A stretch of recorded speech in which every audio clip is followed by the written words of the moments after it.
Adventures in Research.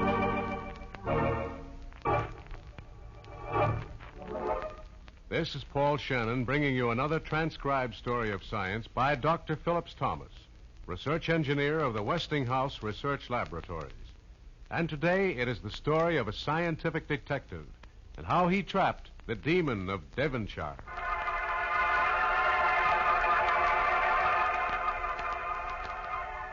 In South nestles quiet rural county of Devonshire, famous for its beauty, its poets, and its cider. Quincy, with that verse, you will be poet laureate of England.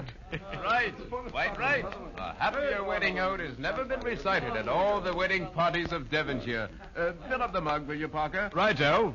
Nothing like a spot of Devonshire cider to make a party a success. Here's to Devonshire, the happy bride and groom. May their children love our cider from the cradle to the tomb. I say, Quincy, tomb isn't a very pleasant word. After all, you know about it. Oh, sorry, I guess I forgot myself. But the bridegroom approaches. Enjoying yourself, why not? We've been drinking to your health. To Quincy here, spout. I'm a stranger to Devonshire, but I've heard much of him. Oh, just doggerel verse. Why, the poets of Devonshire are known throughout England. And that poem you recited, the one about Maud and myself, that was something. Here's your cider, Todd. Oh, the happy bridegroom, eh? Yes, and he's telling us what he's heard about Quincy and his poetry. That's right. You're a stranger to Devonshire, aren't you? Coming in here and stealing the beauty of the countryside. And what a beauty the lass is. Yes, I'm from Birmingham. Oh, poor benighted Birmingham, where there lurk no poets, no cider, nothing but work and toil and water. You've been saved, man. Saved from a doleful existence.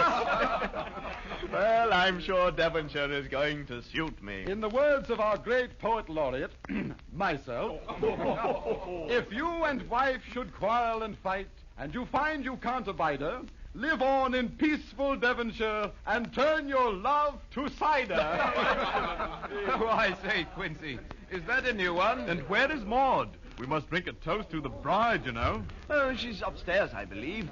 Show it to the These fellas as demons. Oh, I say I'm sorry. The word Sorry? For what?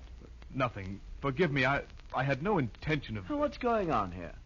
You know, every once in a while I've noticed you people turn pale and look frightened. Out with it now. After all, I'm from Devonshire myself now. Nothing. Parker just happened to say that... Don't tell me there's a mystery in dear old Devonshire. Oh, you look as pale as ghosts, the three of you. Like you've seen a demon. No, we haven't seen it. And grateful we are for that.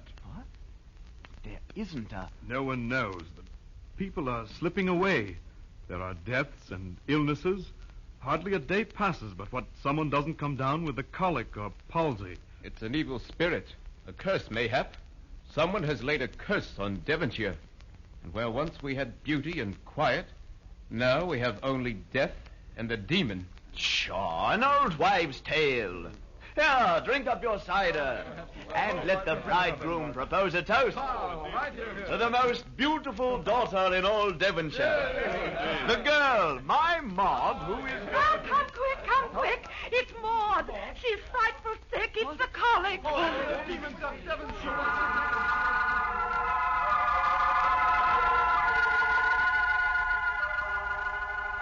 The stricken bride was taken to Exeter Hospital, where a young doctor heard the weird story. I don't know what to make of it, Doctor.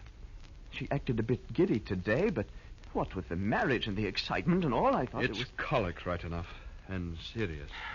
Oh, I guess it's my fault, Doctor. I didn't believe in this demon they told me about. I even laughed at it. It's the demon's revenge on me for... Demon? Demon? I don't rightly know what it is. I'm from Birmingham, you see, and tonight some of the lads from Devonshire were telling me about it. A curse, some of them said.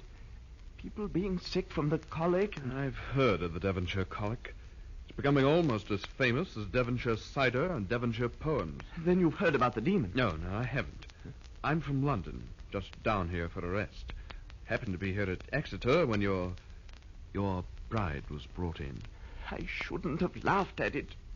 It's the demon's revenge on me. Now, sir, try not to think of such things. I doubt that this demon has horns and tail. If demon there is, well, let's see if we can't capture him. But, and Doctor, our first step should be to talk to the doctor in charge of Exeter Hospital.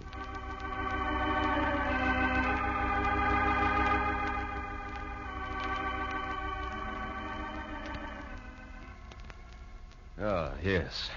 Here it is, Dr. Baker. I've had a thorough made of the record. And what do they show? According to the year 1766, which was last year, we had over 60 patients, each with a similar complaint. And the complaint? Colic and palsy. 60 cases in 1 year. And we could have many more cases of this Devonshire colic, which could not be traced. Sounds almost like an epidemic. In that case, the villagers should be sufficiently aroused to mention this fact. In fact, Dr. Baker, that's the odd thing about it. I've taken the liberty of talking to this new girl who was admitted to the hospital last week. She tells me she never heard of anyone else in all Devonshire suffering from any such disease. The work of the demon. I beg your pardon? The villagers are convinced that this colic breaks out because of some ancient curse, some unfriendly spirit. And for that reason, she's probably afraid to tell the truth. I see. Then there's no way of telling how far this disease has spread, or is spreading in Devonshire. Oh, yes, there is, Doctor. Oh, yes, indeed. I shall go to Devonshire myself and try to capture this demon of Devonshire on his own home grounds.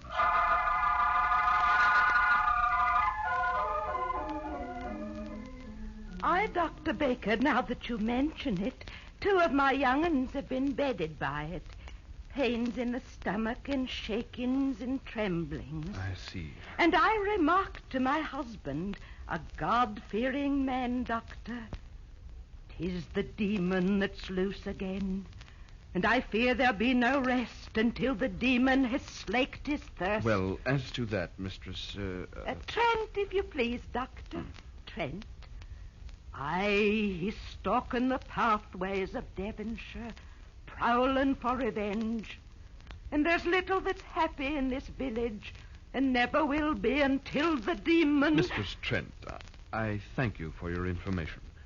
I believe I've heard enough of your peculiar demon, and now I must be... Aye, Doctor, you don't believe, do you? Many's the man I've seen, strong and healthy, say he didn't believe in the demon of Devonshire, and then within the fortnight down on his back in misery and pain. Believe what want to, Doctor, but I know what I know. And 'tis a demon that causes it. Why else is Devonshire tormented, and all the rest of England left alone and at peace? The demon's in for us, but good. Mark my words, Doctor. Thomas Quincy, the poet, are you not? As it suits your fancy, Doctor. But I have little time and less wit for my poems these days. There's a black cloud over our fair village. Here, Doctor, join me in a mug of cider. The one thing Devonshire has left to solace our sorrow. No, thank you. I don't imbibe. Aye, the cider of Devonshire. That's all that's left. No poetry and no mirth. Quincy, I've talked to a number of the families in Devonshire in these past few weeks. There is not one family that I could find, not one, mark you, that has escaped the disease. But did you find from which it comes? I've found that this epidemic is limited to the confines of this one county. In the neighboring areas, not a single case of it. Newcomers to Devonshire, healthy and hearty, have fallen victim to the colic within a short time after their arrival. Aye, the demon has his boundaries and his victims. Odd, too. There is no common well, no swampland, no common meeting ground that could strike so many families. Wells, Doctor? And who needs wells of water when Devonshire cider is on the shelf? Here's to happy homes and hearty health. Are you certain you won't join me, Doctor? The cider is truly No, delicious. Mr. Quincy. I'm afraid I won't have time. At last, I believe I've found it. The demon of Devonshire. Oh, where is it, Doctor? We'll get some of the men and... You've held the demon in your hands, Mr. Quincy. It's the cider you're lifting to your lips. What?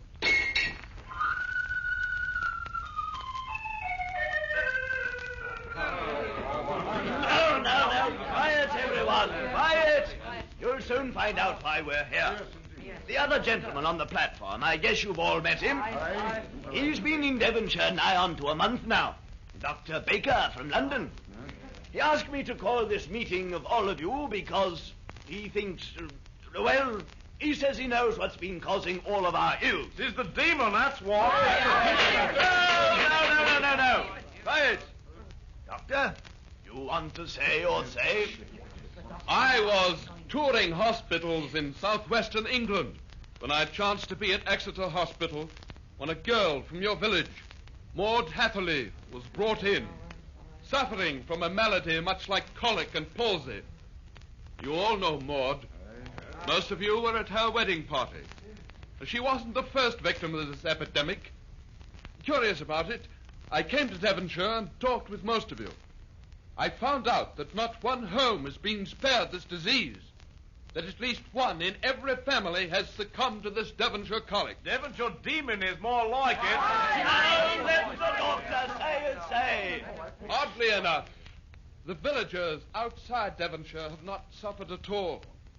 I've heard your stories about the demon of Devonshire, of ancient curses, of revengeful spirits, but I was more interested in your drinking water. I examined the wells. Who in Devonshire needs water? Exactly, sir.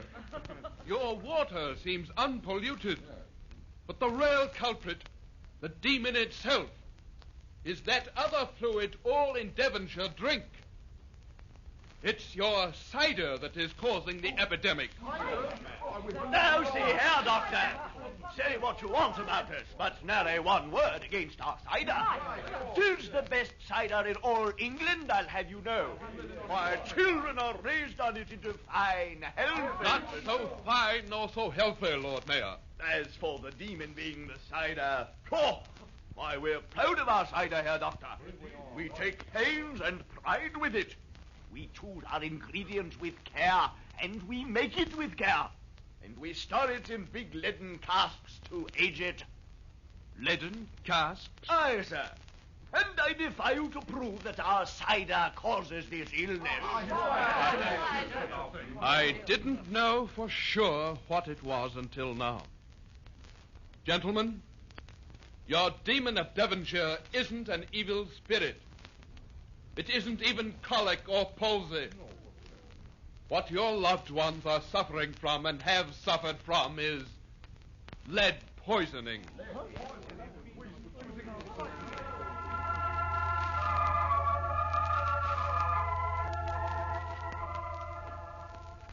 Thus, in the year 1767, did Dr. Baker solve a problem of public health, one of the first instances in which science was brought to bear on such a problem. The demon of Devonshire was indeed the lead content of the Devonshire cider. And by storing it in wooden casks, the people of Devonshire forever laid their dangerous demon to rest. Dr. Baker's detective work helped lay the groundwork for sanitation throughout England, advancing the cause of science and promoting public health through his adventure in research.